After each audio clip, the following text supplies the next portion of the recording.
gonna be kind of scary, man. I think, you know, there's a lot of obviously South American love here in the chat, in the venue. I mean, people are going to be looking at in the commentary booth right now. Yeah, like, hey, I'm looking at Raydish, but I do like me some Fiend. So like, it's going to be a little rough. It's going to be a little slobber knocker here. I think as we get into this first game, most of the damage already racking up on the Raydish. Wait a minute, Fiend really playing like one right now because that is all damage on his side. Might get this stock in record time.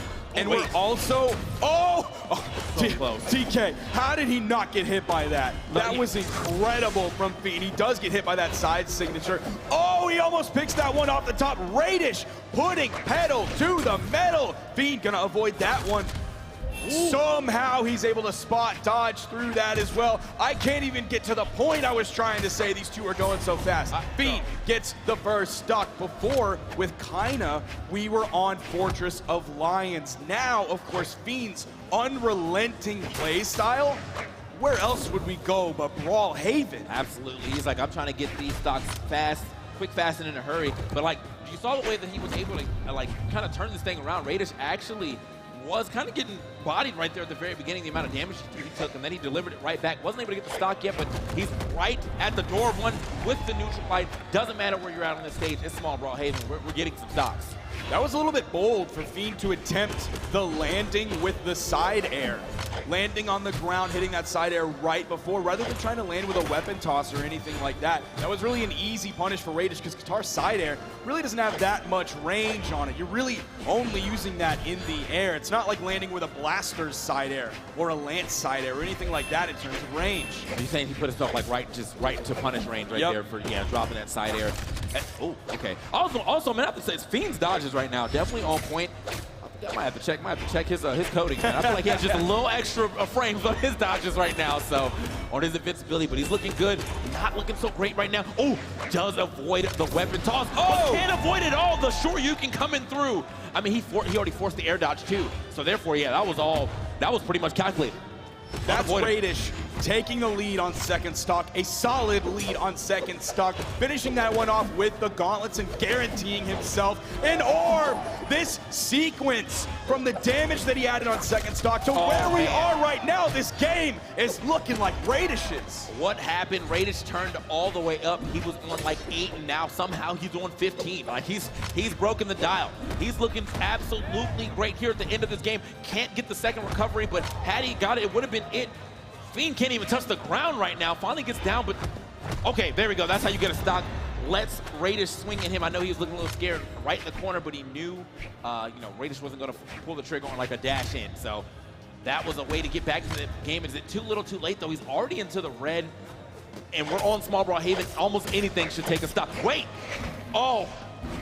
Fiend has to be so careful, even with the bounce. That sent him flying. Even a neutral light here might be the KO. Just like the first stock. Oh, it's orb time. Okay, yeah, I mean, a lot of things going to KO with the orb here. The neutral light actually KO with the orb. You know, always expecting to see a sideline side air in the situations, or just maybe a straight side air.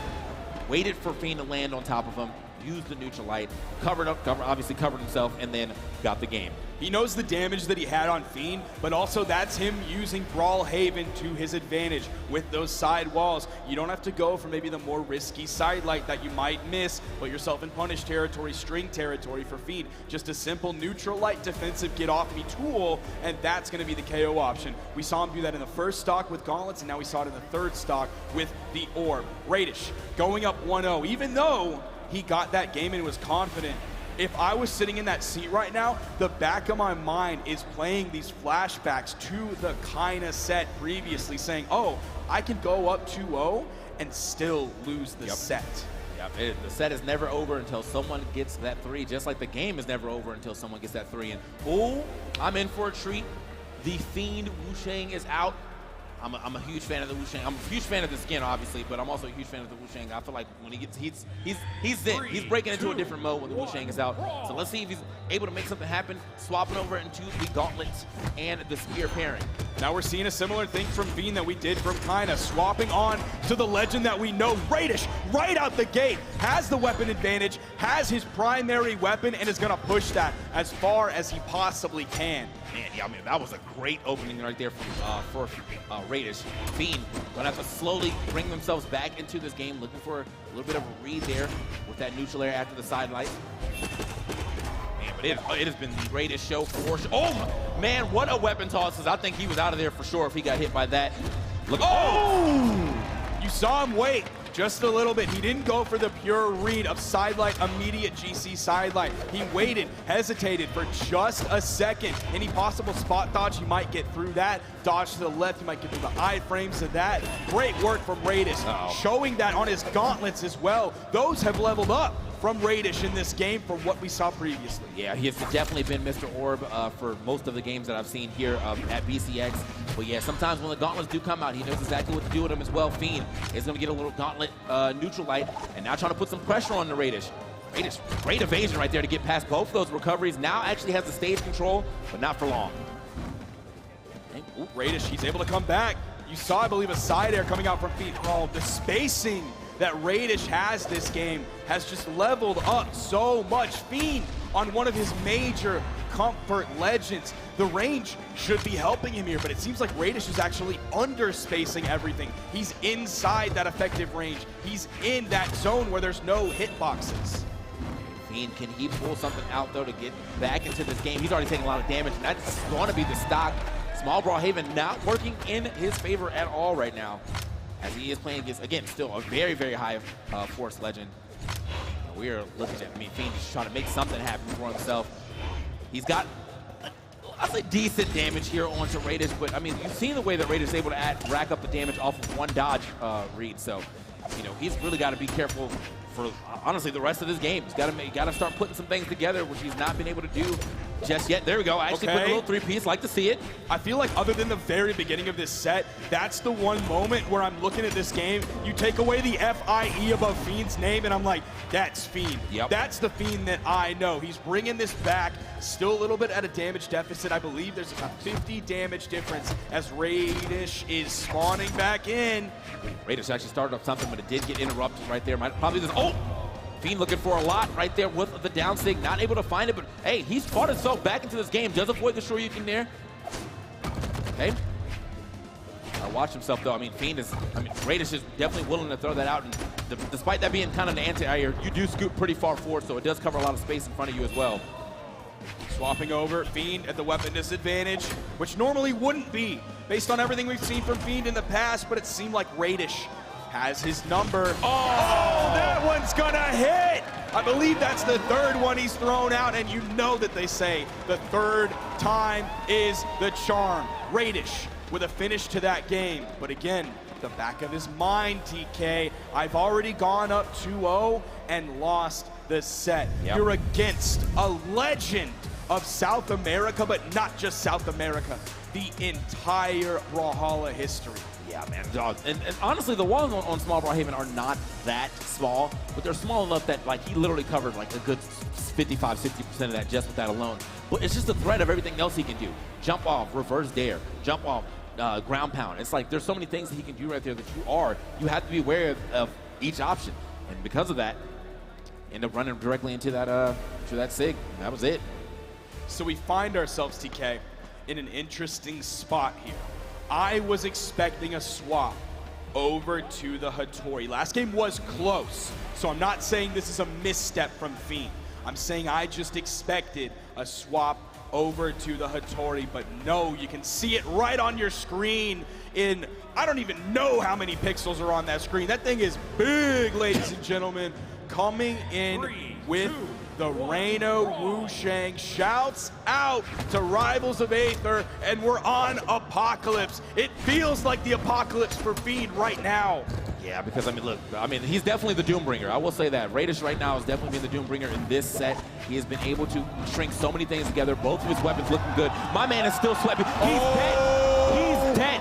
My goodness. And that wasn't on, TK. That was the gauntlets. That's his supposedly weaker weapon. How did you... Wow, like legitimately carried him from the left side of the stage to the right side in full sweat beats that you are not allowed to actually touch the stage with the weight of reset. I'm just going to go ahead and keep bouncing you off of it and getting my combo going. That is a wonderful stock for Raydish in the beginning. Dodges right into it. Nothing is going in the way of Fiend. The 0 to knockout on Lance in South America is called the Caratada. I swear that was essentially a gauntlet version of Caratada, and he did it to Fiend. Man, on the Fiend, I mean, look, as a player myself, sometimes that would have put me on maximum tilt. Like I'm tilted off the face of the earth right now, but he's gonna have to pull this thing back together. Hasn't been able to find the stock yet. Ooh, and Raydish, that's bad. That's it. Again, another stock sneaks under him, gets the drag down of the neutral air, and no stocks taken yet from Raydish. Not even really threatened stocks yet. He's only in like the deep orange. Fiend trying to make something happen there. The neutral stick not gonna hit. Recovery will, but not enough. Not even close. Still not doing it, TK. He's trying, he's begging to find this KO onto Raydish, but Raydish is not going to give it to him. The weapon toss down, he's able to pick it up before it despawns. It's the gauntlets coming out from Raydish, the neutral light. Fiend in the yellow, just no connections from Fiend. Side air, but it's from the wrong side of the stage. Raydish gets around it. Fiend looking hopeless right now, finally getting the stock. I mean, look how much he had to take, guys. He lost 2 stocks. He's already in the yellow before he's even able to take 1. He's got a lot to make up for. He's got the spears in hands, trying to really make the spear work for him. But Raydish, fighting out of disadvantage, fighting out of hits, he doesn't care. Sidelight side air. It's not going to take too much more. That right there putting Fiend in the red. Raydish, getting cheeky with it over on the edge. The unarmed attempt against Fiend going back onto the stage. Plenty of room between them. Has the weapon. Is he going to finish this one? No, he tossed. Raydish, brother, what are you doing? There's the orb. Sidelight side air. Is this going to be it? Not quite. There's only one. I feel like he can only eat one of those. Raydish is feeling himself way too much right now. This is making me so nervous. Well, the amount of things he's throwing, the amount of weapons he's just throwing away, he's like, it's fine. Oh, okay, Raydish, you're trying to stop a little too hard. End him, dog. Neutral light from the middle of the stage. Raydish takes out Fiend. Raydish, man, literally the Doombringer on that one, as you say. You know, we took it to Apocalypse, but the only person that got raptured right there happened to be Fiend. That was not, I mean, that last game started off too great for Raydish to lose. And as you said earlier, man, Raydish had that in the back of his head. I am not going to get reverse 3-0. He said, actually, don't even worry about it. I'm just going to 3-0. I'm not losing no games, and the last game's going to be so dominant. I'm going to be able to style. What a performance from Raydish. He really showed us something there. The orb, of course, immaculate. But the gauntlets were incredible. I want to hear from Winin. I want to hear from Duke. I want to hear from Flambeau on this one. Oh my goodness. Oh my goodness. Talk about that W for Raydish here. Flambeau, you must be feeling pretty good about your prediction about who was coming out on top. Tell me your thoughts. I didn't expect it to be a 3-0. Maybe a 3-1, maybe a 3-2, but that was dominance from Raydish. I don't know what else to call it. Yeah, he looked really good. Definitely shook off all of the issues that he had in his matchup against Kaine. Like, we kept hearing them talk about, like, oh, he was up 2-0 against Kaine. That stress is creeping in. We saw Fiend take a stock finally in game number 3, and we're like, if he reversed 3 stocks to this, we might see that pressure creep in. Like, we're always worried about Raydish's mental, but the fact of the matter is, he had the solid mental. He was able to play through it, and even at the very end, like, I know they were a little bit critical of, like, those up tosses, but that's just like, that's like a little battery refresher, right? Like, that's just a recharge to make yourself feel better because you have such a huge lead. I mean, we can look at these highlights right here about how, you know, we can see Fiend trying to switch it up here with the legend change.